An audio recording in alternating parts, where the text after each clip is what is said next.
জুলাই জাতীয় সনদ এখন পিয়ার ছাড়া নির্বাচন নয়, রাজপথে এমন অনড় অবস্থান থেকে হঠাৎই শিথিলতা দেখিয়ে জুলাই সনদে সই করে জামাত ইসলামী। এতেই তাদের ওই আন্দোলন নিয়ে বিরূপ মন্তব্য করেন জাতীয় নাগরিক পার্টির আহ্বায়ক নাহিদ ইসলাম। জুলাই সনদ বাস্তবায়ন ইস্যুতে জামাত ও এনসিপির অনড় অবস্থানের কারণে দল দুটির মধ্যে এক ধরনের সখ্যতার অভিযোগ ছিল।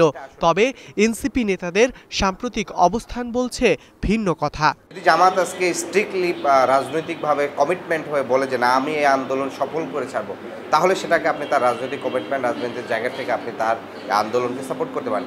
কিন্তু যদি এই আন্দোলন হয় শুধুমাত্র রাজনৈতিক নেগোসিয়েশনে পরবর্তী ক্ষমতার একটা স্টেকে হচ্ছে তার গুরুত্বপূর্ণ অংশ হয়ে ওঠা, তাহলে সেটাই আসলে এই আন্দোলন তো আসলে তাহলে মেকি আন্দোলনে রূপান্তর হওয়া। আমরা বারবার বলেছি যে আলোচনা চলাকালীন যখন আমরা কনস্টিটিউশনকে পরিবর্তন করার একটা গুণগত মৌলিক পরিবর্তন করার লড়াইটা করছি, তখন এই ধরনের দাবি এনে এটাকে প্রশ্নবিদ্ধ করা এটা ঠিক হচ্ছে না, এবং মাঠে আন্দোলন করে ঐকমত্য কমিশনের সিদ্ধান্তকে প্রভাবিত করা এটাও ঠিক হচ্ছে না। এটা কিন্তু আমরা বারবার বলেছি। আমরা শুনলাম যে তারা সনদের স্বাক্ষর প্রত্যাহার করতে পারবে। This is the epitome of Jamaat politics.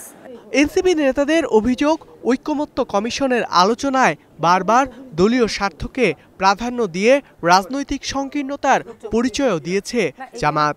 এটা শুধু মনোযোগ সরেছে তা না, পুরো ঐকমত্য কমিশনের যে আবহটা ছিল, তাদের যে পুরো গণঅভ্যুত্থানের পরে বাংলাদেশকে নতুন করে ঢেলে সাজাবার, সংবিধানকে নতুন করে দেখবার যে প্রস্তুতি আসলে সবাই গ্রহণ করেছিল, সেটা জামাতের এই নিম্নকক্ষে পিয়ারের দাবির মধ্য দিয়ে সেটা আবার দলীয় সংকীর্ণতা এবং রাজনৈতিক সংকীর্ণতার জায়গায় পৌঁছে গেছে।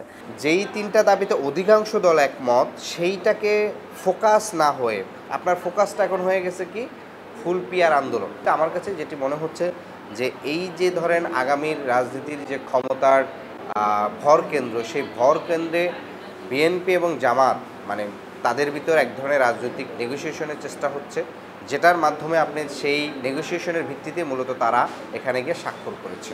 নাহিদ ইসলামের বক্তব্যকে অস্পষ্ট, বিভ্রান্তিকর ও ভিত্তিহীন দাবি করে রোববার রাতেই বিজ্ঞপ্তি দিয়েছে জামাত ইসলামী। দলটির নেতারা বলছেন এনসিপি আহ্বায়ক নিজেকেই ছোট করেছেন।